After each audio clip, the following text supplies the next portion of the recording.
Hello everybody, my name is Ray. Welcome to the Evangelical Dark Web. Today we'll be continuing our coverage of Black Rifle Coffee Company and how their CEO, Evan Hafer, pretty much called you all poop in the New York Times article. Basically said he wanted to flush Kyle Rittenhouse supporters down the toilet because he basically views them as racist.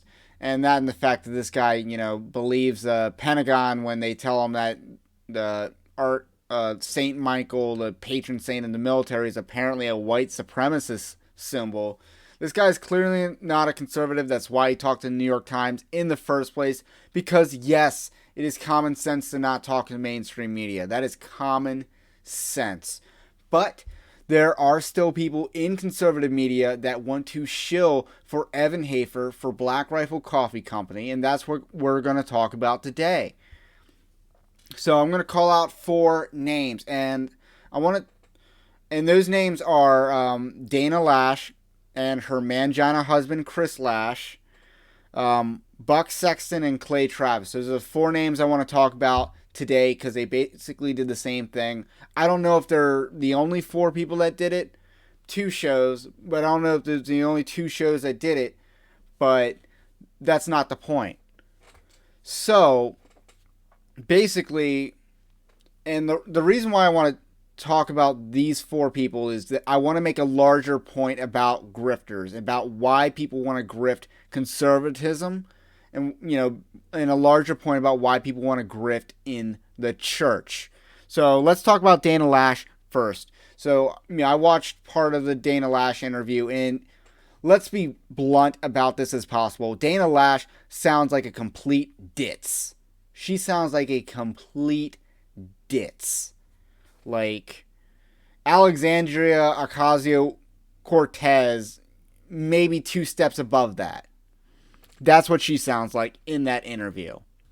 And let's face it, while we're on the subject of AOC, she really did blondes big favor as far as blonde jokes goes because, she's pretty stupid. But, alright, so, and the assumption that she makes, and this is what she says in the interview, that, they knew that this hit piece was coming, so they had to talk to it. They had to talk to the New York Times because they knew this hit piece was coming. So they had to do it. She basically said they would be stupid not to have spoken with the New York Times. That's basically what Dana Loesch said. That is how she framed the questions that she asked in that interview. Again, this is beyond stupid. This is not true. You didn't have to talk to them. All you had to do was, New York Times runs the hit piece on you. You say to your audience, to your customers, the New York Times hates us because they hate you. And they're running a hit piece against us because we serve you. That's all they had to do. That's what a conservative company would have done. What did Black Rifle Coffee Company do instead? They promoted the article without disclaimer that the New York Times ran. Like, who does that? Who does that? If you get a hit piece run on you, if I get a hit piece run on me for running the Evangelical Dark Web, am I going to promote it without disclaimer? No, I'm not stupid. I'm not a grifter. I actually believe the things that I'm saying. And, Black Rifle Company, they're Second Amendment LARPers. That is what they are. They're Second Amendment LARPers. That's what they are. And it's really pathetic. You can kind of see in the comment section here, Chris Loesch, Dana Loesch's mangina husband, is like, maybe they think conservatives would actually read the whole article and understand how the left operates. 100% of people taking issue with what they said in the article haven't read it or completely taken them out of context. Let's discuss this interview. And, this was in response to the common sense point that why were they promoting an article if they were taken out of context? No one does that. And Chris Loesch, completely dumb here, but, it's not that... I'm not even sure if he's just stupid. Maybe he just hates you. And, I'm not quite sure what the motivation is because this is very bizarre. It is bizarre.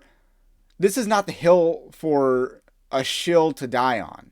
This is not a hill for a grifter conservative to die on. Like, this is a bizarre hill to die on. You know, in the famous words of Bane, they expect one of us in the wreckage. You know, shouldn't you be doing that to Evan Hafer? They expect you in the wreckage. Like, you know, if I was a grifter, that's what I would be saying. Like, they expect one of us in the wreckage, my friend. But that's not what they're doing. So, another article. Buck Sexton and Clay Travis. Now, Clay Travis, I actually liked Clay Travis. Like, I have nothing against Clay Travis, but apparently, like, the dude, like, where's your conservative street smarts here? Because, you know, he again interviews Evan Hafer and his friend Matt the same way that Dana Loesch does. And it was pathetic. Him and Buck Sexton. And I don't really know Buck Sexton. I think Buck Sexton might actually be a Christian. Clay Travis was a sports reporter, or he was a lawyer turned sports reporter, and pretty good at sports too. He was pretty good at sports. But, you know, there are some flaws with him. Like, he's not actually a conservative. He's just not a cultist. In fact, he was actually very solid on the issue of lockdown. So I got to give grace where grace is due, because he was with you more than say Ben Shapiro was on the fight that mattered last year. So credit where credit is due on Clay Travis, but he is shilling here, and he needs to be called out for that. And I don't know anything much about Buck Sexton. He's a Fox News personality, right? Or he used to be before him and Clay Travis got a joint show to replace Rush Limbaugh, I believe. And let me know in the comment section if they're any good. So, again, they formulate the same premise that, you know the hit piece is coming, so you got to give a statement in the article. It's like, no, you don't. That is stupid people logic. You don't do that. You don't give a statement to a hit piece that's about to rerun on you. You don't do that. You don't give them any quarter. No quarter for communist media. But, you know, that's what they did. These people are trying to run cover for a rich man. And that's what Evan Hafer is. He's rich. Now, you know, they might not be direct sponsors. And there's a lot of people in conservative media that dumped Black Rifle Coffee Company for this crap. And there's a lot of people that are very happy to not have been renewed for this crap also. So, you know, but Evan Hafer's a rich man, and you want to stay in the good graces of a rich man. That is the game that's being played here. It's kind of like when a movie reviewer shills for a Marvel movie because they want access to Disney. Like, is IGN going to crap on every Marvel movie when they're getting Disney trailers to unveil on their YouTube channel? Probably not. And Marvel comes out with a lot of crap movies that people say are good. That's a hot take. But let's talk about why there are grifters in conservatism. Why there are grifters. And I think the reason for this is the same reason why there are a bunch of grifters in the church. A bunch of infiltrators. Now, people like Clay Travis were not infiltrating the left when they were a part of the left. They just weren't left enough. They weren't deep enough into their religion. Like, because leftism is a religion. This is a religion that we're up against, politically speaking. You know, and their God is the government. That's why they worship the state. They worship the state. That's why they detest people that worship God. It's a religion. So, you know, and when you're not religious enough, you find yourself being kicked out. And that's what happened to Clay Travis. That's what happened to people like Dave Rubin. That's what happened to a lot of people who were liberal that now became prominent conservatives, even though they're not technically all that conservative. Not all of them are grifters. Like, I think Dave Rubin's talentless, but I don't think he's a grifter. So, with that said, why does that happen? Why are there infiltrators in conservatism? Because there are legit infiltrators in conservative. There are a bunch of phonies. Why is that the case? And the reason is why the same reason why there's infiltrators in the church, because the conservatism stands for a monicum of truth. It stands for truth, whether the conservative believes it or not, and that truth is natural law, God's created order, family, self-government, church government even, and a state civil magistrate that stays within its boundaries. These are very conservative principles because these are very biblical principles. Conservatism is basically built off of a biblical worldview, and the biblical worldview in this specific context, what makes a conservative distinct from, say, a libertarian is that a libertarian believes that government is evil, right? But human nature is good. So a libertarian really believes that human nature is basically good, and they believe that if we get rid of government, or limit government even, that we can benefit that human nature will not be so negatively infected, that humans will actually behave better without the restriction of a civil magistrate. But a conservative believes that human nature is flawed, and they believe that government does not remedy that human nature is flawed, and they believe that the lack of government doesn't completely remedy that human nature is flawed. And so conservatism has no relationship between the faults of human nature, that human nature is fallen. It actually recognizes that human nature is fallen, but it does not have a correlation between government's ability to change that. The conservative does not believe that government can change human nature, or that it doesn't matter that the system, it cannot change human nature. That's what the conservative recognizes. The socialist believes that government is good, or that systems are bad, government is good, and that people are good also. So that's what the cultural Marxist believes.